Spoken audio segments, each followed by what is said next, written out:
Kepolisian Daerah Jawa Barat menggelar konferensi pers terkait perkembangan kasus penyekapan dan penganiayaan terhadap korban YTR, di mana polisi akan menetapkan pasal berlapis kepada tersangka Taufik Hidayat dengan ancaman hukuman hingga belasan tahun penjara.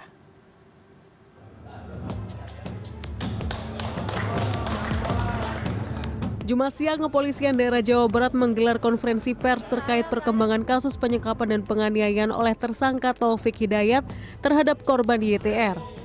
Dalam konferensi tersebut, polisi membeberkan kronologi kasus yang menjadi buah bibir di masyarakat.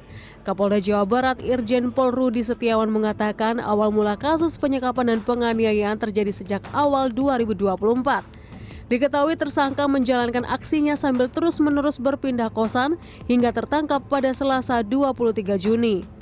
Berdasarkan keterangan tersangka, penganiayaan dilakukan karena kekesalan dan kecemburuan terhadap korban. Atas perbuatannya, tersangka Taufik Hidayat akan dijerat pasal berlapis, mulai pasal 466 ayat 2 terkait penganiayaan dengan ancaman hukuman 5 tahun penjara, pasal 451 KUHP tentang penyanderaan dengan ancaman hukuman 12 tahun penjara, serta pasal lainnya. Ini kami akan lakukan persangkaan kumulatif, jadi digabungkan nanti.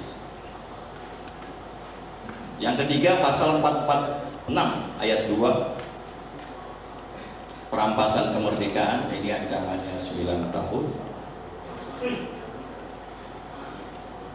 Kami juntokan kembali, gandengkan kembali dengan pasal 126 ayat 2, yaitu perbarengan tindak pidana yang mengakibatkan luka berat, ancamannya 9 tahun.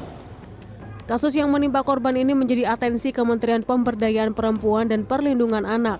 Menteri PPPA Arifatul Khoiri Fauzi memastikan negara akan hadir dan mengawal pemulihan korban. Penangkapan pelaku bukanlah akhir dari proses penanganan kasus ini.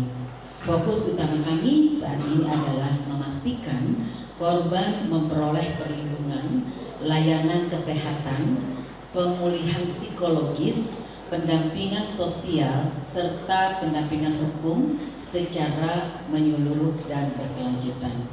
Kami memahami bahwa dampak yang dialami korban bukan hanya luka fisik, tetapi juga trauma psikologis yang kompleks. Oleh karena itu, pemulihan korban tidak dapat dilakukan secara singkat. Gubernur Jawa Barat Deddy Mulyadi turut memastikan proses pemulihan korban berjalan maksimal. Pemerintah daerah Provinsi Jawa Barat akan menanggung seluruh biaya pengobatan maupun biaya hidup keluarga korban. Pertama, bahwa terhadap korban dijamin seluruh pelayanan kesehatannya sampai sembuh.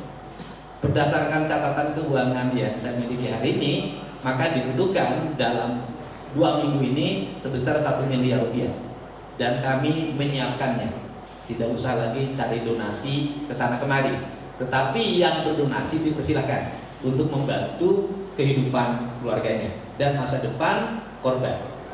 Yang kedua, terhadap keluarganya, sejak saya berkunjung sampai hari ini, kami pastikan berhenti bekerja, tetap merawat, terjamin kehidupannya. 2 hal itu sudah, sehingga keluarga korban dalam keadaan tenang. Dalam konferensi pers juga terungkap kondisi korban yang saat ini dirawat di Rumah Sakit Hasan Sadikin Bandung terus membaik. Pihak RSHS telah mengerahkan tim khusus beranggotakan 40 dokter dan tenaga medis untuk menangani korban. Laisa Nisa, Sutanto Sumardi, Bandung, Jawa Barat.